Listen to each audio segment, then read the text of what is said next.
Hi friends, welcome to Model Ideas. You are watching Model Ideas Rajendra Bonna YouTube channel.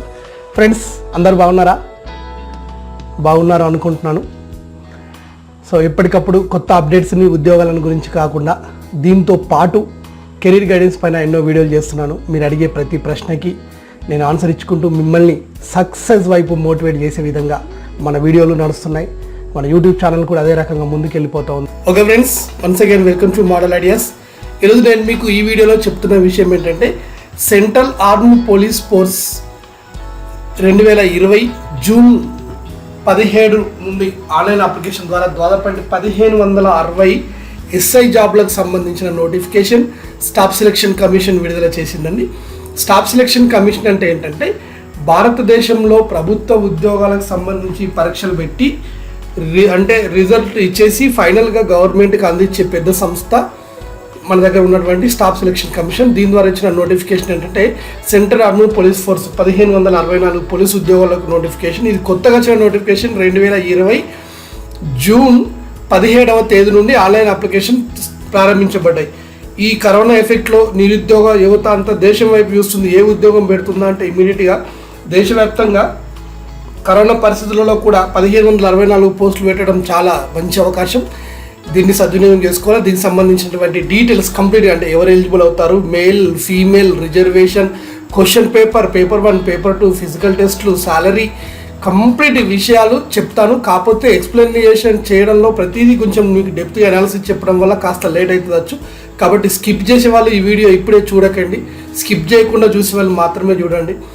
ఎందుకంటే ఇది entertainment channel కాదు. మీరు అనుకున్న దీనిలో జోకులు ఇంకేవో దొరకవు. ఓన్లీ లైఫ్కి సంబంధించిన విషయాలు ఉంటాయి కాబట్టి అలాంటి వాళ్ళు దీన్ని చూడకపోవడమే better. Okay, and then after చూసి వాళ్ళు కంపల్సరీగా సబ్స్క్రైబ్ చేసుకున్న తర్వాత చూసి ప్రయత్నం చేయండి.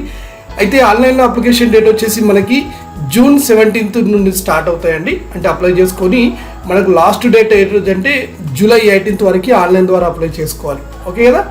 ఆన్లైన్లో అప్లై చేసుకోవడానికి వెబ్సైట్ SSC అంటే స్టాఫ్ సెలక్షన్ కమిషన్ .nic.in. ఇందులోకి వెళ్ళి OTR 1 టైం రిజిస్ట్రేషన్ ఉంటుంది. అది అయిపోయిన తర్వాత అప్లికేషన్ ఫామ్ తీసుకోవచ్చు. ముందుగా దీంట్లో మనకి 2 రకాల ఉద్యోగాలు ఉన్నాయి. ఎస్ఐలో 1564 ఎస్ఐ ఉద్యోగాలలో 2 రకాలు ఉన్నాయండి. సబ్ ఇన్స్పెక్టర్ GD అని చెప్పేసి, సబ్ ఇన్స్పెక్టర్ ఎగ్జిక్యూటివ్ అని చెప్పేసి. ఓకే, వీళ్ళ సాలరీ వచ్చేసి 35,400 బేసిక్ సాలరీ. అంటే ఆల్మోస్ట్ సెంట్రల్ గవర్నమెంట్ నాన్ గెజిటెడ్లో గ్రూప్ B పోస్టులు ఇవి. అంటే 35,400 అంటే నాకున్న అనుభవం ప్రకారం చెప్తున్నాను. HRA, DA ఇతర అలవెన్స్లు కలుపుకుంటే 78,000-80,000 వరకు వస్తుంది సాలరీ. స్టార్టింగ్ సాలరీ 80,000 ఈజీగా వస్తుంది వీళ్ళకి. రైట్, ఇక వేకెన్సీ విషయంలో తీసుకున్నట్టయితే ఓపెన్ కేటగిరీలో 32, EWS, OBC, SC, ST. Okay, ఇవి ఎగ్జిక్యూటివ్ పోస్టులు అండి. ఇలా ఫీమేల్కి సంబంధించి ఒకసారి మీరు చూసుకోండి. నేను కొంచెం స్పీడ్గా చెప్పుకుంటూ పోతుంటాను. ఆ తర్వాత జనరల్ ఆర్మర్డ్ ఫోర్స్లో దీంట్లో వచ్చేసి ఏకంగా ఓపెన్ కేటగిరీలో మేల్ వచ్చేసి 431, ఫీమేల్ వచ్చేసి 13 పోస్టులు. ఓకేనా. మళ్ళీ ఈ ఎగ్జిక్యూటివ్ పోస్టులలో CRPF ఉంది, BSF ఉంది, ITBP ఉంది, CISF ఉంది, తర్వాత SSB. ఇలాంటి డిఫరెంట్ కేటగిరీస్ ఉన్నాయి. దీంట్లో దేని పోస్టులు దానికి క్లియర్గా ఉన్నాయన్నమాట. ఓకేనా. సో CRPF ఇందులో ఫీమేల్ ఒకప్పుడు ఉండేవాళ్ళు కాదు ఆర్మీ జాబ్లలో, ఇప్పుడు ఫీమేల్ కూడా ఉన్నారు కాబట్టి ఒక మంచి అవకాశం. ఓకే, తర్వాత వచ్చేసి ఇక రిజర్వేషన్ విషయంలో మనం చూసుకుంటే ఎవరికి రిజర్వేషన్ అంటే ఎవరిక్కడ అంటే సెంట్రల్ గవర్నమెంట్ ఉద్యోగులు కాబట్టి రిజర్వేషన్ ఓపెన్ కేటగిరీ ఉంటుంది. ఓపెన్ కేటగిరీలోనే అంటే తర్వాత EWS తెలుసు కదా, ఎకనామికల్ వీకర్ సెక్షన్. అంటే ఓసీలు అయ్యి ఉండి కూడా ఎకనామికల్గా వీక్ సెక్షన్ ఉన్న వాళ్ళకి నరేంద్ర మోడీ గవర్నమెంట్ 10% రిజర్వేషన్ వాళ్ళు. OBC తెలంగాణ, ఆంధ్రప్రదేశ్ రాష్ట్రాల్లో ఉన్నటువంటి ఎవరు BCA, BCB, BC వాళ్ళందరూ కూడా OBC పరిధిలో వస్తారు. వీళ్ళు OBC సర్టిఫికేట్ తీసుకోవాలి, అప్లై చేసుకోవాలి. SC, ST ఇది మనకు సంబంధించిన రూల్స్ ఆఫ్ రిజర్వేషన్ మీ అందరికి తెలిసిందే. అండ్ దెన్ ఆఫ్టర్ ఎవరు అప్లై చేసుకోవచ్చు అంటే ఇండియాలో ఉన్నటువంటి వాళ్ళు ఎవరైనా అప్లై చేసుకోవచ్చు. నేపాల్, భూటాన్ వాళ్ళని కూడా అడిగారు. ఏజ్ లిమిట్ ఇది క్లియర్గా వినండి. అప్లై చేసే క్యాండిడేటు 1996 జనవరి 2 తర్వాత పుట్టిన వాళ్ళై ఉండాలి. వన్స్ అగైన్ 1996 జనవరి 2 తర్వాత పుట్టి వీళ్ళు 2001 జనవరి 1 లోపు పుట్టిన వాళ్ళు అయి ఉండాలి. అంటే 1996 జనవరి 2 నుండి 2001 జనవరి 1 లోపు పుట్టిన వాళ్ళు అయ్యే ఉండాలి. గుర్తుపెట్టుకోండి. తర్వాత ఒకవేళ అంటే 20-25 మధ్యలో ఉండాలి. SC, STలకు అయితే ఇంకొక 5 సంవత్సరాలు రిలాక్స్ అంటే 30 లోపు ఉన్న వీళ్ళు అప్లై చేసుకోవచ్చు. ఓబీసీ అయితే 3 సంవత్సరాలు రిలాక్సేషన్ అంటే 28 సంవత్సరాలు ఉన్న అప్లై చేసుకోవచ్చు. ఎక్స్ సర్వీస్ మెన్ వాళ్ళ యొక్క ఫారిన్లో అంటే ఇండియన్ ఆర్మీ, నేవీ, ఎయిర్ ఫోర్స్లో ఉద్యోగం చేస్తున్నట్టయితే సైనికుల వాళ్ళ పిల్లలకు కూడా 3 సంవత్సరాల రిలాక్సేషన్ ఉంటుందండి. తర్వాత ఉమెన్ విషయంలో తీసుకుంటే సేమ్ ఈ రిజర్వేషన్లతో పాటు ఉమెన్ ఎవరైతే పెళ్ళయి భర్త నుండి విడిపోయిన ఉమెన్ ఉంటుందో ఆమె మరొక పెళ్లి చేసుకోకుండా ఉన్నట్టయితే ఆమె ఓపెన్ కేటగిరీ అని ఓబీసీ ఎవరైనా 35 ఇయర్స్ ఉన్న అప్లై చేసుకోవచ్చు. ఒకవేళ ఎస్సీ ఎస్టీ అమ్మాయి అయితే 40 సంవత్సరాలు ఉన్న అప్లై చేసుకోవచ్చు అని చెప్తుంది సెంట్రల్ గవర్నమెంట్. ఓకేనా. ఇక తర్వాత డిపార్ట్మెంట్లో ఉన్నవాళ్ళు అంటే ఎవరైతే ఈ పోలీస్ డిపార్ట్మెంట్లో ఉన్నారో వీళ్ళకి సంబంధించినటువంటి వాళ్ళు కూడాను వాళ్ళ కేటగిరీలలో 30, 33, 35 సంవత్సరాల వయసు ఉన్న వాళ్ళు కూడా అప్లై చేసుకోవచ్చు. Date of birth certificate submit చేయవలసి ఉంటుంది కంపల్సరీగా. సో అలాగే చూస్తుండండి. ఇంకా ముందుకెళ్దాం. తర్వాత ఓబీసీ సర్టిఫికేట్ కంపల్సరీగా తీసుకొని పెట్టుకోవాలని సెంట్రల్ గవర్నమెంట్ ఉద్యోగం కాబట్టి ఇప్పటికే చాలామంది తీసుకుంటారు. దీనిపైన ఒక వీడియో కూడా మనం చేయాలనుకుంటున్నాం. సో చేస్తా. ఓబీసీ తర్వాత ఈడబ్ల్యూఎస్ ఇవి కంపల్సరీగా తీసుకొని పెట్టుకోవాలి అప్లై చేసే ముందు. తర్వాత ఎడ్యుకేషన్ క్వాలిఫికేషన్ విషయం తీసుకుంటే డిగ్రీ పూర్తయితే సరిపోతుంది. ఓకేనా. ఎవరైనా అయితే డిస్టెన్స్ డిగ్రీ వాళ్ళు కూడా ఎలిజిబులే. కాకపోతే డిస్టెన్స్ డిగ్రీ వీళ్ళు చదివే డిస్టెన్స్ డిగ్రీలో దానికి వీళ్ళు చదివే యూనివర్సిటీకి యూజీసీ గుర్తింపు అనేది ఉండాలి. ఓకేనా.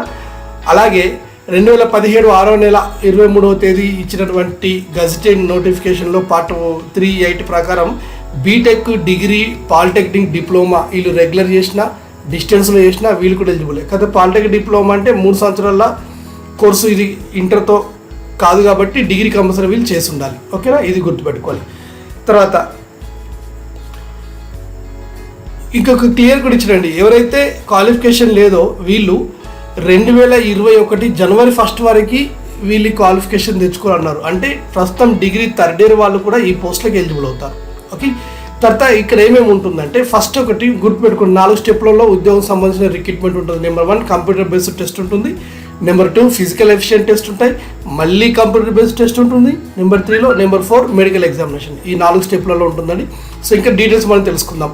ఎవరైతే ఇక్కడ ఢిల్లీలో కూడా కొన్ని పోస్టులు ఉన్నాయి కదా స్పెషల్గా దీనికి సంబంధించి ఢిల్లీలో జాబ్ చేయాలనే ఆప్షన్లో ఇవ్వాలనుకునే వాళ్ళకి కంపల్సరీగా డ్రైవింగ్ లైసెన్స్ ఉండాలి.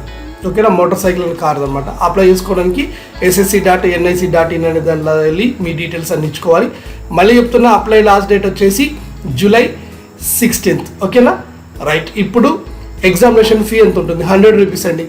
ఈ 100 రూపీస్ రిలాక్సేషన్ కూడా ఉంది. కట్టవలసిన అవసరం లేని వాళ్ళు ఎవరంటే ఎస్సీ ఎస్టీ వాళ్ళు, అలాగే ఎక్స్ సర్వీస్ మెన్ కొడుకులు కూతురు ఎవరితో ఉంటారో వీళ్ళకి ఈ 100 రూపీస్ కట్టవలసిన అవసరం లేదు. మిగతా వాళ్ళు వీళ్ళు డెబిట్ కార్డు, ఏటీఎం కార్డు దాని ద్వారా కట్టుకోవచ్చు అనమాట. ఓకేనా. ఇక రైట్. ఎగ్జామినేషన్ సెంటర్స్ డైరెక్ట్గా చెప్పుకుందాం. మన తెలంగాణ, తెలుగు రాష్ట్రాలు, ఆంధ్రప్రదేశ్లో విజయవాడ, తర్వాత విశాఖపట్నం, హైదరాబాద్, వరంగల్లో సెంటర్స్ ఉన్నాయి. ఇకపోతే పార్ట్ 1 ఫిజికల్ టెస్ట్ ఎలా ఉంటుంది, పార్ట్ 2 దీని గురించి మనం ఒకసారి డిస్కస్ చేసుకుందాం. సో ముందుగా మనం అప్లై చేసిన తర్వాత మనకు పార్ట్ 1 ఎగ్జామ్ అనే ఎగ్జామ్ జరుగుతుంది. ఈ ఎగ్జామ్స్కి డేట్లు వచ్చేసి మనకు 3 అంటే 29 సెప్టెంబర్ నుండి ఈ ఎగ్జామ్ స్టార్ట్ అవుతాయి. 29 సెప్టెంబర్ నుండి ఫస్ట్ ఈ ఎగ్జామ్ ఇది computer based multiple choice exam. Here there are 4 topics. Okay. చూసుకొని ఒకసారి డేట్ మనకు ఉంది 29 నుండి మొదలు పెడితే దెన్ 10 అక్టోబర్ వరకు ఆల్మోస్ట్ మన ఏరియాలో దసరా వచ్చే వరకు ఈ ఎగ్జామ్ ఉంటుందన్నమాట. Then first paper 1 it consist of the 200 questions and 200 marks. Okay. Multiple choice question paper and the time is that 2 hours only. 200 ప్రశ్నలు 120 minutes అంటే 40 సెకండ్లకు ఒక ప్రశ్న అయిపోయేటట్టు ఆన్సర్ చేసుకోవాలి. ఇక్కడ number 1 general intelligence and reasoning 50 question 50 marks and general knowledge and general awareness 50 question 50 marks and quantitative aptitude 50 questions and 50 marks and English comprehension 50 question 50 marks. Totally 200 questions and 200 marks with that. ఈ 120 minutes ఇది పూర్తయిన తర్వాత ఇందులో ఎవరైతే pass అవుతారో వాళ్ళని physical టెస్ట్కి పిలుస్తారు. ఫిజికల్ టెస్ట్ గురించి నెక్స్ట్ డిస్కస్ చేసుకుందాం. ఫిజికల్ టెస్ట్లో కూడా పాస్ అయిన వాళ్ళని మళ్ళీ పేపర్ 2కి పిలుస్తారు. పేపర్ 2లో మళ్ళీ ఏమేమి ఉంటుంది అంటే పేపర్ 2 ఎప్పుడు జరుగుతుందంటే మార్చ్ 1 నాడు ఉంటుందండి. మార్చ్ 1 ఎప్పుడు 2021 నెక్స్ట్ ఇయర్. దీంట్లో సిలబస్ అంటే ఒకటే ఒక syllabus English language comprehension 200 questions 200 marks 2 hours 120 minutesలో మళ్ళీ ఇక్కడ ఓన్లీ ఇంగ్లీష్ ఉంటుంది. చూడండి, ఇక్కడ ప్రభుత్వ ఉద్యోగం యొక్క ఎస్ఐ ఉద్యోగం అంటే మనకు అతి ఎక్కువగా ఉన్న సబ్జెక్ట్ ఏంటివి? General studies, mathematics and English. అందుకే నేను పదే మన యూట్యూబ్ ఛానల్ చెప్తుంటా, ఇవి 3 చదివిన వాళ్ళకి తొందరగా ప్రభుత్వ ఉద్యోగం వస్తుంది. ఇంగ్లీష్ లాంగ్వేజ్ నెగ్లెక్ట్ చేయకూడదు. డిగ్రీ లెవెల్లో చాలామంది ఇంగ్లీష్ అనగానే అవసరం పాస్ చేయాలనుకుంటారు, ఇట్లా ఉద్యోగాలు పోగొట్టుకుంటారు. Okay, next examination completely multiple choice exam and then after Hindi and English మీడియంలో ఉంటుంది. నెక్స్ట్ నెగటివ్ మార్క్స్ కూడా ఉంటాయి. ప్రతి 4 తప్పులకి ఒక రైట్ ఆన్సర్ తీసేస్తారు. ఓకేనా? తర్వాత ఎవరికైతే ఎన్సీసీ ఎన్ఎస్ఎస్ ఉంటుందో, అంటే ఎన్సీసీ ఎన్ఎస్ఎస్ లేదు, ఎన్సీసీ ఉన్న వాళ్ళకి సి సర్టిఫికేట్ ఉంటే ఓవరాల్గా వచ్చిన మార్కులకి 10 మార్క్స్ వీళ్ళకి అడిషనల్గా యాడ్ చేస్తారు. బి సర్టిఫికేట్ ఉంటే 6 మార్క్స్ యాడ్ చేస్తారు. ఏ సర్టిఫికేట్ ఉంటే 4 మార్క్స్ యాడ్ చేస్తారు. ఇది ఓవరాల్గా జరిగేది. తర్వాత పేపర్ 1 విషయంలో తీసుకున్నట్టయితే మనకి జనరల్ ఇంటెలిజెన్స్లో ఉండే టాపిక్స్ ఏమేమి ఉన్నాయి ఇక్కడ ఉన్నాయి. ఓకేనా? సో జస్ట్ మీరు ఇలా దీన్ని పాస్ చేసుకొని స్క్రీన్ షాట్ తీసుకోండి. తర్వాత ఇక్కడ కూడా ఈ టాపిక్స్, వీటికి సంబంధించిన బుక్ మీకు ఆర్ఎస్ అగర్వాల్ పబ్లికేషన్ ఉందండి, అందులో ఉన్నటువంటి ఆప్టిట్యూడ్ టెస్ట్ చదివితే సరిపోతుంది. ఓకేనా? ఇక పేపర్ 2లో ఇంగ్లీష్ లాంగ్వేజ్ కాంప్రహెన్షన్ ఉంటుంది కదా, దీంట్లో వచ్చేసి vocabulary, spelling, grammar, sentence structure, synonyms, antonyms, idioms, phrases, one word substitutes, ఇదంతా ఇంటర్మీడియట్ ఫస్ట్ ఇయర్ ఉన్నటువంటి ఇంగ్లీషే ఉంటుంది. ఓకే, ఇది చదువుకుంటే సరిపోతుంది అనమాట. ఇక అసలు విషయంలో ఫిజికల్ మెజర్మెంట్లో అసలు ఎవరు ఎలిజిబుల్, ఏ హైట్ ఉండాలి డిస్కస్ చేసుకుందాం. ఓకేనా? సో మంచిగా వినండి మరి. రైట్. సో అబ్బాయిల విషయంలో తీసుకున్నట్టయితే 170 సెంటీమీటర్ల ఎత్తు కంపల్సరీగా ఉండాలి. వీళ్ళ యొక్క చెస్ట్ 80 రావాలి. ఒకవేళ గాలి పీలిస్తే 5% పెరగాలి. ఓకేనా? తర్వాత హిల్ ఏరియాలో ఉన్నటువంటి వాళ్ళు మనకి పెద్దగా అవసరం లేదులేండి. ఓకే, సో స్పీడ్ చెప్పుకోవాలి కాబట్టి. తర్వాత వచ్చేసి ట్రైబల్ వాళ్ళైతే 162 ఉన్నటువంటి వాళ్ళు, అంటే ఎస్టీలు ముఖ్యంగా, వీళ్ళకి ఇంత ఉన్నాయేం కాదు, ఎందుకంటే వీళ్ళు కొంచెం హైట్ తక్కువ ఉంటారు, క్వాలిటీ ఫుడ్ లేకపోవటం అని గవర్నమెంట్ అనమాట. ఇక ఆడవాళ్ళ విషయంలో తీసుకుంటే సో వీళ్ళు ఎంతవరకు హైట్ ఉండాలి, వీళ్ళకి సంబంధించినటువంటి దాంట్లో చూసుకుంటే 154 ఉంటే సరిపోతుంది. ఓకేనా? రైట్. ఫిజికల్ టెస్ట్లో వీళ్ళకి ఏమేమి ఉంటాయి అంటే ముఖ్యంగా అబ్బాయిల విషయంలో తీసుకుంటే ఫస్ట్ వీళ్ళకి 100 మీటర్ రేస్ ఉంటుందండి. 16 సెకండ్లోనే వెళ్ళిపోవాలి. మన తెలంగాణలో, ఆంధ్రప్రదేశ్లో కూడా 15 సెకండ్ పెడతారు, ఇక్కడ 100 మీటర్కి 16 సెకండ్స్ ఇచ్చారు. తర్వాత 1.6 కిలోమీటర్ రన్నింగ్ ఉంటుందండి. ఇది 6.5 మినిట్స్లో వెళ్ళిపోవాలి, అంటే 6 నిమిషాల 30 సెకండ్లలో ఇది వెళ్ళిపోవాలి. లాంగ్ జంప్ 3 మీటర్ల 3.65 మీటర్స్, ఇది 3 ఛాయిస్లు ఇస్తారు, ఏదైనా ఒక ఛాయిస్లో మనం వెళ్ళిపోవాలి. హై జంప్ విషయంలో 1.2 మీటర్స్ ఎత్తున నుండి 3 సార్లు దూకాలి, అంటే ఏదైనా ఒకసారి క్వాలిఫై అవ్వాలి. షార్ట్ పుట్ విషయంలో తీసుకుంటే ఈ 16 పాయింట్ సంథింగ్ వెయిట్ ఉంటుంది, దీంట్లో 4 మీటర్లో మనం వేయగలగాలి. ఇది మగవాళ్ళకు ఉన్నటువంటి. ఇక్కడ ఒక విషయం గుర్తుపెట్టుకోవాలి, సారీలో మెరిట్ తెచ్చుకోవాలా, దేనికి ఎన్ని మార్కులు ఉంటాయంటే వీళ్ళు క్లియర్ నోటిఫికేషన్ చెప్పారు. ఫిజికల్ ఎఫిషియెంట్ టెస్ట్కి మార్కులు లేవు, పాస్ అయితే సరిపోతుంది, దీనికి ఎలాంటి మార్కులు లేవు. మెరిట్ కొరకు కష్టపడవలసిన అవసరం ఏమీ లేదు, క్వాలిఫై అయితే సరిపోతుంది. ఇక ఇదే ఎగ్జామ్ విషయంలో తీసుకుంటే అమ్మాయిలకి ఎలా ఉంటుంది, ఇక్కడ అబ్బాయిలకి 100 మీటర్స్ 16 సెకండ్స్ అయితే అమ్మాయిలకి 100 మీటర్లో 18 సెకండ్స్, 2 సెకండ్లు ఎక్కువ ఇచ్చారు. తర్వాత ఇక్కడ వీళ్ళకి 1.6 ఉంటే ఆ అమ్మాయిలకు వచ్చేసి ఓకే 800 మీటర్స్ 4 మినిట్స్లో వెళ్ళిపోవాలి. లాంగ్ జంప్ 2.7లో వచ్చేసి 3 ఛాయిస్ ఇస్తారు. హై జంప్ వచ్చేసి జస్ట్ మీటర్ కంటే తక్కువ ఎత్తే కాబట్టి ఈజీగా దునకగలరు, ఇదన్నమాట. ఓకేనా? సో ఇక దీంతో పాటు మెడికల్ టెస్ట్ విషయంలో ఐసైట్ కరెక్ట్ ఉండాలి, నర్వ్ అంటే బాడీలో ఎలాంటి ఇబ్బందులు ఉండకూడదు, మీకు అది తెలిసినవే. పోలీస్ డిపార్ట్మెంట్ జాబ్లకి ఏమేమి అడుగుతారో, చేతులకి అక్కడిక్కడ టాటూలు ఉంటే ఆ టాటూలకు సంబంధించి కొన్ని రూల్స్ ఆఫ్ రిజర్వేషన్, ఎందుకంటే ఆర్మీ ఉద్యోగం కాబట్టి కొన్ని రూల్స్ రెగ్యులేషన్స్ ఉన్నాయి, వీటి గురించి నేను డెప్త్గా ఏం చెప్పట్లేదు, మీరు ఇంట్రెస్ట్ ఉన్న చదువుకోండి, దీని డిస్క్రిప్షన్లో లింక్ ఎలాగ ఇస్తాను కాబట్టి. తర్వాత ఈ ఐడి కార్డులు, ఓటర్ ఐడి కార్డు కానీ, డ్రైవింగ్ లైసెన్స్, పాన్ కార్డు మనకు తెలిసినవే. తర్వాత మీకు ఇక్కడ సర్టిఫికెట్ అంటే ఆన్లైన్లో అప్లై చేసిన తర్వాత సెలక్షన్ విషయం తీసుకుంటే ఎలా సెలెక్ట్ చేస్తారంటే పేపర్ 1లో వచ్చిన మార్కులు ఇంపార్టెంట్, దాని తర్వాత పేపర్ 2లో వచ్చిన మార్కులను పట్టుకొని చూస్తారు. ఒకవేళ మినిమం పాస్ మార్కులు ఎంత, మినిమం పాస్ మార్కులు ఎన్నటికి ఉద్యోగం రాదు, కానీ చెప్పుకోవాలి మినిమం పాస్ మార్కులు అంటే ఎన్సీసీ ఎన్ఎస్ఎస్ అంటే ఎన్సీసీ యాడ్ చేయకపోతే కనుక ఓపెన్ కేటగిరీ వాళ్ళకి 30% మార్కులు రావాలి కంపల్సరీగా, అంటే 260 మార్కులు అనమాట. ఓబీసీ కానీ ఈడబ్ల్యూఎస్ కానీ ఇలా 25%, తర్వాత మిగతా ఎస్సీ ఎస్టీకి 20% సరిపోతుంది. కానీ ఇది ఉద్యోగానికి రావడానికి మాత్రం ఈ మార్క్స్ సరిపోవు. 30% కదండి, 80% వస్తే తప్ప ఇందులో జాబ్ రాదు. క్వశ్చన్ పేపర్ చాలా టఫ్గా ఉంటుంది ఎస్ఎస్సి. ఓకేనా? ఇక తర్వాత పోస్ట్ సెలెక్షన్ విషయంలో ఇక్కడ కనిపిస్తున్నాయి కదా, ఇది పోస్ట్ సెలెక్షన్. మనం ఎగ్జామ్ అంతా అయిపోయిన తర్వాత మనం దీనికి ప్రియారిటీ ఇచ్చుకోవాలి, ఎందులో మనం వర్క్ చేస్తే బాగుంటుంది అనేది. ఓకేనా. నెక్స్ట్ వచ్చేసి దాదాపు ఇది కంప్లీట్గా ఇన్ఫర్మేషన్ ఇచ్చేసా. తర్వాత ఎప్పుడన్నా పేపర్ టై అయ్యి ఒకే మార్కులు వచ్చినప్పుడు పేపర్ 1లో చూస్తారు, ఆ తర్వాత పేపర్ 2లో ఎవరికి ఎక్కువ ఉంటే వాళ్ళకి ఇస్తారు, తర్వాత వాళ్ళ డేట్ ఆఫ్ బర్త్ చూస్తారు. డేట్ ఆఫ్ బర్త్ కూడా సమానంగా ఉంటే ఆల్ఫాబెటిక్ ఆర్డర్లో ఎవరు ముందు వస్తే వాళ్ళకి ఇస్తారనమాట. ఇది దానికి సంబంధించినటువంటి మాల్ ప్రాక్టీస్ చేయకూడదు, మాల్ ప్రాక్టీస్ సంబంధించినటువంటి కేసులు ఇక్కడ చెప్పేశారు. సో ఇది మనకు అవసరం లేదు, ఫాస్ట్గా వెళ్ళిపోదాం. ఇక్కడ నెక్స్ట్ వచ్చేసి ముందుగా 1 టైం రిజిస్ట్రేషన్ చేసుకోవాలి స్టాఫ్ సెలక్షన్ కమిషన్లో. ఇచ్చినటువంటి ఐడిని క్లియర్గా రాసుకొని పెట్టుకోవాలి, భవిష్యత్తులో మీకు అది ఉపయోగపడుతుంది. ఏ ఉద్యోగానికి అప్లై చేసినప్పటికీ దానికి సంబంధించిన డీటెయిల్స్ ఇక్కడ ఉన్నాయి, మీరు ఈజీగా చేసుకోవచ్చు స్టాఫ్ సెలక్షన్ కమిషన్ సైట్లోకి వెళ్తే. తర్వాత ఆన్లైన్ అప్లికేషన్ సంబంధించిన డీటెయిల్స్ ఇక్కడ ఎలా చేయాలని ఇక్కడ ఉన్నాయి. అన్నిటికంటే ముఖ్యం ఏంటంటే మీకు సబ్జెక్టు కోడ్, డిగ్రీలో ఏ సబ్జెక్టుకి ఒక కోడ్ ఇచ్చారండి, ఆ కోడ్ గురించి మీరు తెలుసుకోవాలి. ఇప్పుడు లాస్ట్ పేజీలో అదే ఉంది, ఏ సబ్జెక్ట్ మీరు చదివితే అంటే ఏ గ్రూప్ మీరు చదివితే ఏ కోడ్ ఇస్తారు మీకు అని చూసుకోవాలి.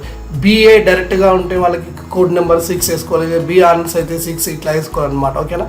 బీఎస్సీ అంటే ఎంపీసీ కానీ ఏదైనా కానీ అండి, వీళ్ళకి వచ్చేసి 9 కోడ్ వేసుకోవాలి. అక్కడ సబ్జెక్ట్ యూజ్ అవుతుంది, ఇక్కడ కోడ్ అడిగాడు ఏ సబ్జెక్ట్కి ఏదో. అంటే ప్రత్యేకించి ఎంఏ వేసారు అనుకోండి, ఎంఏ అంటే ఇట్స్ నథింగ్ బట్ బీఏతో ఉన్న వాళ్ళే, బీఎస్సీతో ఉన్న వాళ్ళే, అయినా పీజీ ఉందంటే 25 ఇవ్వగానే వాళ్ళకి పీజీ ఉందని వాళ్ళు అర్థం చేసుకుంటారు, ఇలా అనమాట. ఓకేనా. So my dear friends, almost I have given complete information అనుకుంటున్నాను. ఉద్యోగానికి సంబంధించి కంప్లీట్ ఇన్ఫర్మేషన్ పేపర్ 1 పేపర్ 2 ఎలా చదవాలో మళ్ళొక వీడియో చేసుకుందాం, నేను లైవ్లో మీతో మాట్లాడి చేస్తాను. సో అవకాశం ఉంటే అప్లై చేసుకోండి. మొన్న చిన్న మార్కులతో కానిస్టేబుల్ ఉద్యోగాలు కోల్పోయిన వాళ్ళు ఇలాంటి దానికి ప్రిపేర్ అవ్వండి. కరోనా ఉన్నటువంటి ఈ సందర్భంలో ఉంచి రన్నింగ్ ప్రాక్టీస్ అంటే ఇక్కడ చాలా డెప్త్గా ఏం లేదు, ఎగ్జామ్ ఇంపార్టెంట్, ఇంగ్లీష్ లాంగ్వేజ్ చాలా ఇంపార్టెంట్. సో మీరు కావాలంటే ఆన్లైన్ ద్వారా నేను క్లాసులు చెప్పడానికి కూడా ట్రై చేసే ప్రయత్నం చేస్తుంటాను. ఇంకేమైనా డౌట్స్ ఉంటే మీరు అడగచ్చు. ఓకే, చూశారు కదా, this all about that complete information. కాబట్టి మీరు అప్లై చేసుకోండి. ఇంకా మీకు ఏమైనా డౌట్ ఉంటే కనుక పోస్ట్ చేయండి, నేను కంపల్సరీగా మన వీడియో ద్వారా నేను ఇన్ఫర్మేషన్ మీకు ఇస్తుంటాను. ఓకేనా. దాదాపు డౌట్ రావచ్చు, క్లియర్గానే ఎక్స్ప్లెయిన్ చేశాను. ఇంకా ఉంటే చెప్పండి, చెప్పే ప్రయత్నం చేద్దాం. ఓకేనా. సో ఉంటాను మరి, అందరికీ బాయ్ బాయ్. ఎప్పట్లాగే మనం ఫైనల్గా చెప్పే వర్డ్ ఒకటే కదా, ఖచ్చితంగా మన ఛానల్ని సబ్స్క్రైబ్ చేసుకోవాలి, బెల్ బటన్ క్లిక్ చేసి ఆల్ సెలెక్ట్ చేసుకోవాలి. ఇక్కడ మోడల్ ఐడియాస్లో ఏ వీడియో అప్లోడ్ అయినా మీ యొక్క మొబైల్లో గంట మోగుతూనే ఉండాలి, మీరు మన వీడియోలను చూస్తూనే ఉండాలి, మీ ఫ్రెండ్స్కి షేర్ చేస్తూనే ఉండాలి. ఓకేనా ఫ్రెండ్స్, అందరికీ బాయ్ బాయ్.